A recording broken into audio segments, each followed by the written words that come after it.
certo? Isso aí são dados que vocês podem pesquisar no site da OIT, que vocês estão vendo aí logo abaixo, onde tem fonte, certo?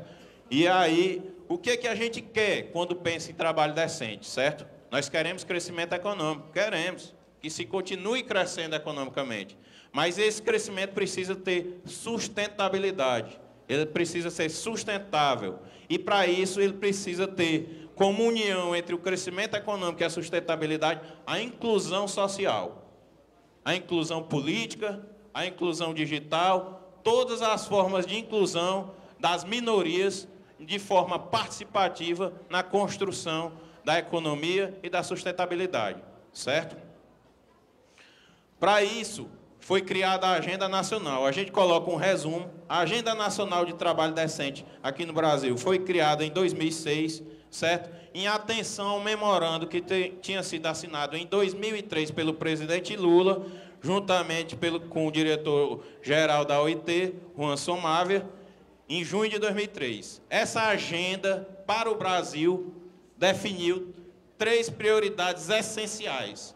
Quais são? A geração de mais e melhores empregos, com igualdade de oportunidades e de tratamento. Não adianta somente mais emprego. É preciso mais emprego com mais qualidade desse emprego, com mais qualidade salarial, com mais qualidade nas relações de trabalho, certo? Com igualdade de oportunidades entre homens e mulheres, certo? Com igualdade de oportunidades entre pretos e brancos, certo? Entre jovens e idosos, certo? Com todas as formas. 2, a erradicação do trabalho escravo e a eliminação do trabalho infantil, e, em especial, em suas piores formas. Nós temos uma convenção da OIT que fala sobre isso. Lá na frente eu vou falar sobre ela rapidamente, certo? E 3, o fortalecimento dos atores tripartites. Vocês são parte fundamental deste item. O fortalecimento dos atores tripartites. O diálogo social como um dos instrumentos de governabilidade democrática. Ou seja, as organizações de empregadores e de trabalhadores devem ser consultadas permanentemente durante o processo de implementação da agenda. Ou seja, é a gestão participativa que se dá através desse grupo, certo? Aí eu queria ressaltar que o Brasil é pioneiro no mundo na criação desse tipo de agenda e na formação de um perfil do trabalho decente, o que seria um trabalho decente, e na criação de um plano nacional para enfrentamento do trabalho decente, certo? Com base nisso, a gente pode falar da agenda nacional propriamente dita, e aí nós colocamos a implementação, certo? Aí em cima vocês estão vendo essas 2 imagens, uma do Plano Nacional de Emprego e Trabalho Decente e a outra do perfil. Saiu pequeno porque realmente não dava para colocar grande. E são cartilhas que vocês conseguem ter acesso a ela também no site da OIT, nesse mesmo endereço que a gente colocou aqui embaixo, certo? E aí a implementação passa pelo seguinte: foi criado um grupo técnico tripartite, certo? A partir de experiências que eram vividas na Bahia e no Mato Grosso, e em experiências intermunicipais na região do ABC, certo? A partir desse grupo tripartite se construiu um Plano Nacional de Emprego e Trabalho Decente, certo? Que foi construído dentro desse grupo tripartite, coordenado pelo Ministério do Trabalho. E aí, lá na frente, foi formalizado por decreto presidencial a criação desse comitê executivo, que é encarregado da elaboração do plano e concebido como um instrumento de implementação da agenda nacional, certo? A partir daí nós temos, a partir de cada item daqueles que a gente citou, e aí nós vamos ter o emprego produtivo de qualidade, desenvolvimento econômico-social, redução da pobreza e da desigualdade social, estratégias com políticas setoriais, e nós vamos ter linhas de ações que vão desde o investimento público e privado, políticas públicas de emprego, administração e inspeção, política de salário e renda, igualdade e combate à discriminação, proteção social e condições de trabalho.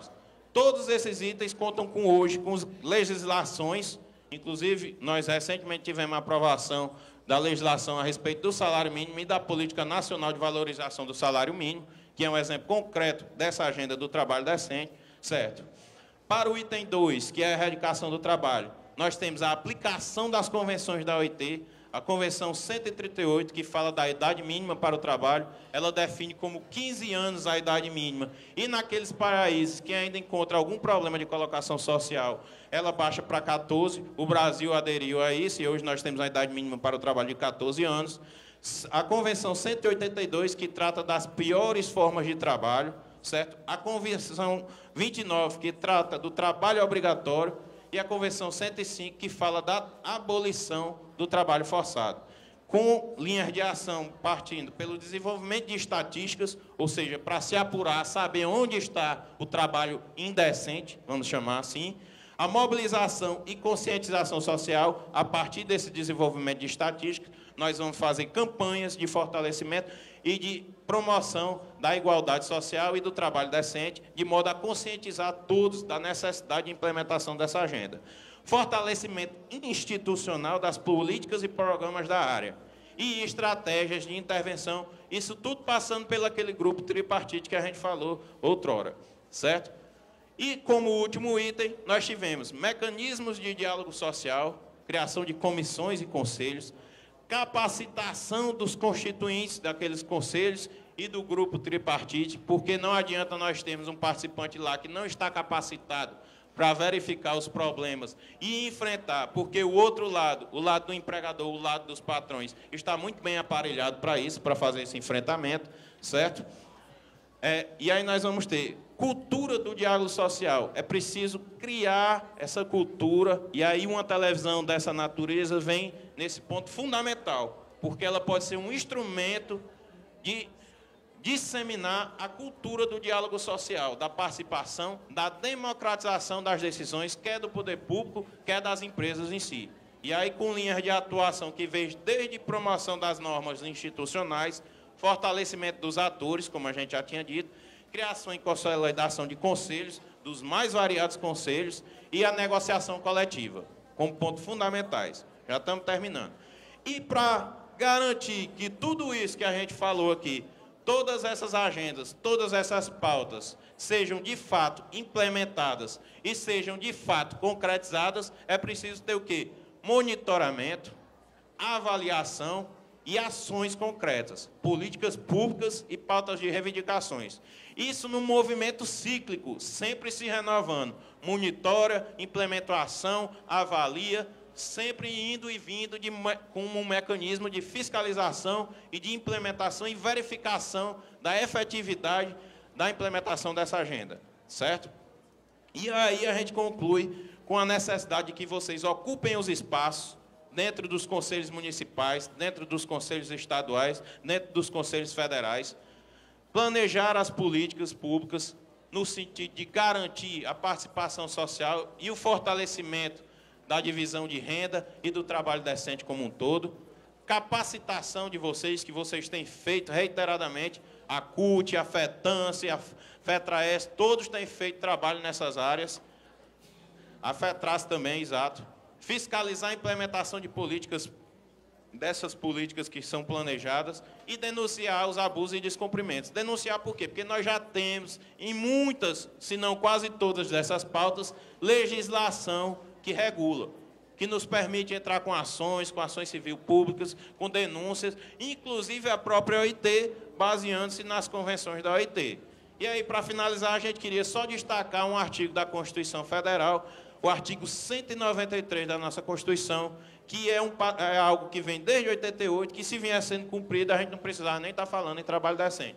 Lá ele diz: a ordem social tem como base o primado pelo trabalho.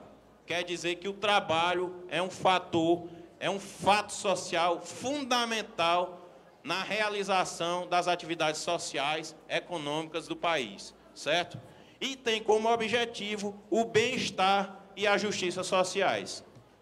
E essas bem-estar e justiça social não se alcança sem um trabalho decente, sem a possibilidade de o trabalhador ter lazer, de ter convívio com sua família, de ter um salário adequado que lhe permita, nas horas de folga, ter esse lazer, ter esse convívio com sua família, ter convívio com outros trabalhadores, participar das suas atividades sindicais, de modo a se empoderar, ou seja, adquirir conhecimento suficiente para implementar, inclusive fortalecer a fiscalização das agendas do trabalho decente. E aí, para finalizar, eu vou passar aqui para a Rita, que vai tratar da implementação das estratégias da CUT no que tange ao trabalho decente. Obrigado.